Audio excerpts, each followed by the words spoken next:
മഹേഷേ, പതുക്കെ. എനിക്ക് വേദനിക്കുന്നു. എത്ര ദിവസമായി നിന്നെ ഇങ്ങനെ എനിക്കൊന്ന് അടുത്ത് കിട്ടിയിട്ട്. അതുകൊണ്ടല്ലേ. നിന്റെ ഭാര്യ ഉറക്കിക്കിടത്തിയിട്ട് തന്നെയല്ലേ വന്നിരിക്കുന്നത്. അത് പിന്നെ കട്ടിൽ കണ്ട ശവമല്ലേ. അതുകൊണ്ട് പേടിക്കണ്ട, നല്ല ഉറക്കത്തില. അവരിലേക്ക് ആഴ്ന്നിറങ്ങിക്കൊണ്ട് മഹേഷ് പറഞ്ഞു. ഈ സംസാരം കേട്ടുകൊണ്ട് ഒരു ചുമരിനപ്പുറത്ത് നിൽക്കുകയായിരുന്നു ഗംഗ.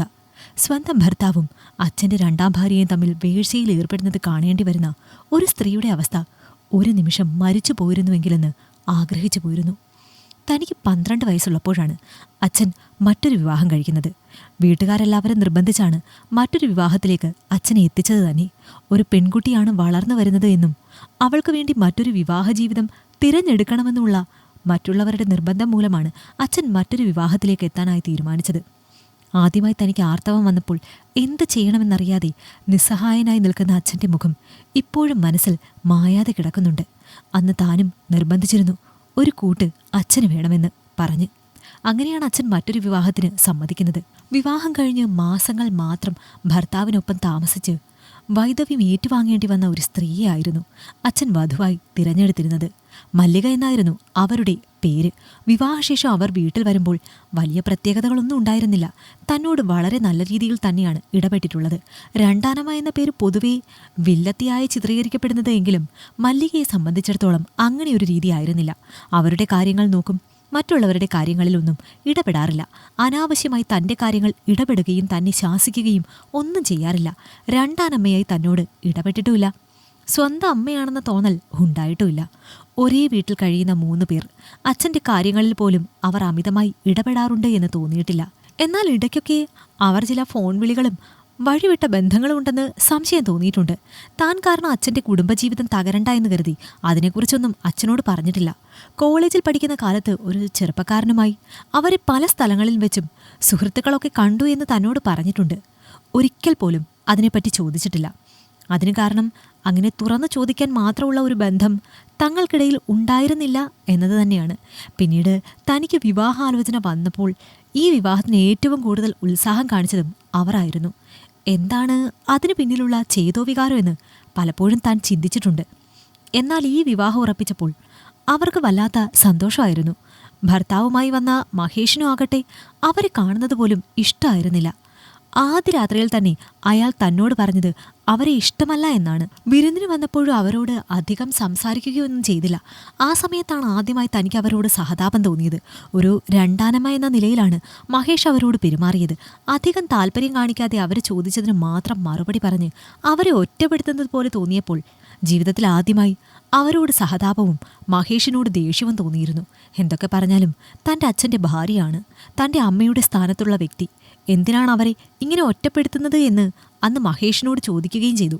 സ്വന്തം അമ്മ ഒന്നും അല്ലല്ലോ എന്നും സ്വന്തം അമ്മയായിരുന്നുവെങ്കിൽ ഞാൻ ഒരിക്കലും ഇങ്ങനെ ചെയ്യില്ല എന്നുമായിരുന്നു അന്ന് മഹേഷ് നൽകിയ മറുപടി. മാത്രമല്ല അവർ തനിക്ക് പൂർണ്ണമായി അന്യയാണെന്നും ഒരു ബന്ധവും അവർക്ക് താനുമായി ഇല്ല എന്നും കർമ്മം കൊണ്ടുള്ള ബന്ധം താൻ അംഗീകരിക്കുന്നില്ല എന്നൊക്കെ അന്ന് മഹേഷ് പറഞ്ഞപ്പോൾ ഇക്കാര്യത്തിൽ കൂടുതൽ നിർബന്ധിക്കേണ്ട എന്ന് തനിക്കും തോന്നിയിരുന്നു.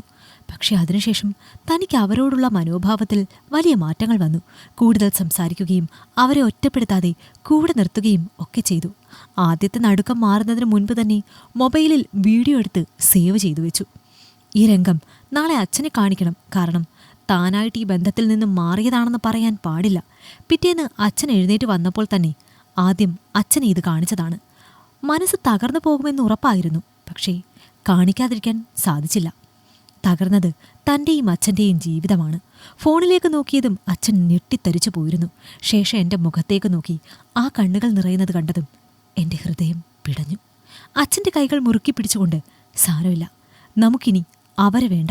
ഇക്കാര്യം അവരോട് ചോദിച്ച് ഈ നിമിഷം തന്നെ 2 പേരെയും ഈ വീട്ടിൽ നിന്നും പറഞ്ഞു വിടണം. പിന്നീട് 2 കൂട്ടരുടെയും ബന്ധുക്കൾ കളത്തിൽ.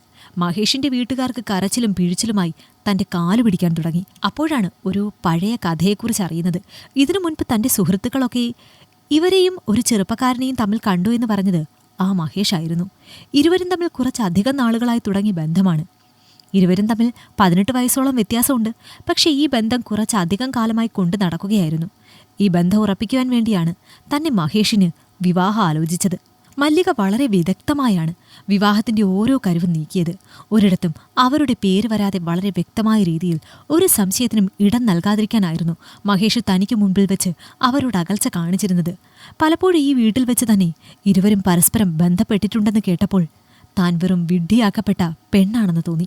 രണ്ടാനമ്മയുടെ വിയർപ്പിന്റെ ഗന്ധവുമായി തന്റെ കിടപ്പറയിൽ വന്ന് തന്നെ പ്രാപിക്കുന്ന ഭർത്താവിനെക്കുറിച്ച് ഓർത്തപ്പോൾ വല്ലാത്ത ദേഷ്യമാണ് തോന്നിയത്. ഇനി ഈ ബന്ധം മുന്നോട്ട് കൊണ്ടുപോകില്ല എന്ന് മഹേഷിന്റെ വീട്ടുകാർ ഉറപ്പു പറഞ്ഞു. എന്തു പറഞ്ഞാലും ഇനി അയാൾക്കൊപ്പം ഒരു ജീവിതം ഇല്ല എന്ന് അച്ഛനോട് താൻ തീർത്തു പറഞ്ഞു. കൺമുന്നിൽ കണ്ട വേദനിപ്പിക്കുന്ന രംഗത്തേക്കാൾ വലുതല്ല അയാളുടെ കണ്ണുനീറെന്ന് പറഞ്ഞപ്പോൾ അച്ഛൻ പിന്നീട് നിർബന്ധിച്ചില്ല. അതോടെ വിവാഹമോചനത്തിന് കരാറായി. അച്ഛൻ മല്ലികയെ ഉപേക്ഷിക്കാനും തീരുമാനിച്ചു. പക്ഷെ അവർക്ക് പോകാൻ സ്വന്തമായി ഒരു വീട് പോലും ഉണ്ടായിരുന്നില്ല. പക്ഷേ ഒരു തുള്ളി പോലും അവരോട് സഹതാപം തോന്നിയില്ല. അച്ഛനെ പറ്റിച്ചതിന് ഒപ്പം അവർ തന്നെയും കൂടിയാണ് പറ്റിച്ചത്.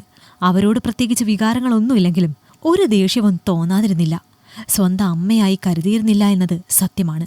പക്ഷേ ഈ വീട്ടിലേക്ക് അച്ഛൻ്റെ ഭാര്യയായി അവർ കാലെടുത്ത് വന്ന നിമിഷം മുതൽ അവർ ഒറ്റപ്പെട്ടു പോകാതിരിക്കാൻ താൻ ശ്രദ്ധിച്ചിട്ടുണ്ട്. അച്ഛൻ്റെ സഹോദരിമാർക്കിടയിൽ പലപ്പോഴും അവരെക്കുറിച്ചുള്ള മുറുമുറുപ്പുകൾ ഉയരുമ്പോൾ അതൊക്കെ പറഞ്ഞ് മനസ്സിലാക്കി അവർ ഈ വീട്ടിൽ ഇനിയും താമസിക്കേണ്ടതാണെന്ന ബോധ്യം താൻ അവരിലേക്ക് പകർന്നു കൊടുത്തിട്ടുണ്ട്. ആ തന്നോട് തന്നെയാണ് അവർ ഇങ്ങനെ ഒരു തെറ്റ് ചെയ്തത്. അതും അവരുടെ സ്വാർത്ഥ താൽപ്പര്യങ്ങൾക്ക് വേണ്ടി. വെറും ആഭാസനായ ഒരു വ്യക്തിയെ തൻ്റെ തലയിൽ വെച്ചു കെട്ടിക്കൊണ്ട് ഇനി അവരോട് ക്ഷമിക്കാൻ തനിക്ക് സാധിക്കില്ല. ആ കോടതി വരാന്തയിൽ നിന്നും അച്ഛൻ്റെ കൈപിടിച്ച് മുൻപോട്ട് നടക്കുമ്പോൾ പുതിയൊരു ജീവിതം സ്വപ്നം കാണുകയായിരുന്നു. ആ അച്ഛനും മകളും ഇരുവരും ഒറ്റയ്ക്കുള്ള ഒരു പുതിയ ജീവിതം. ഈ കഥ നിങ്ങൾക്കിഷ്ടമായെങ്കിൽ ലൈക്ക് ചെയ്യൂ.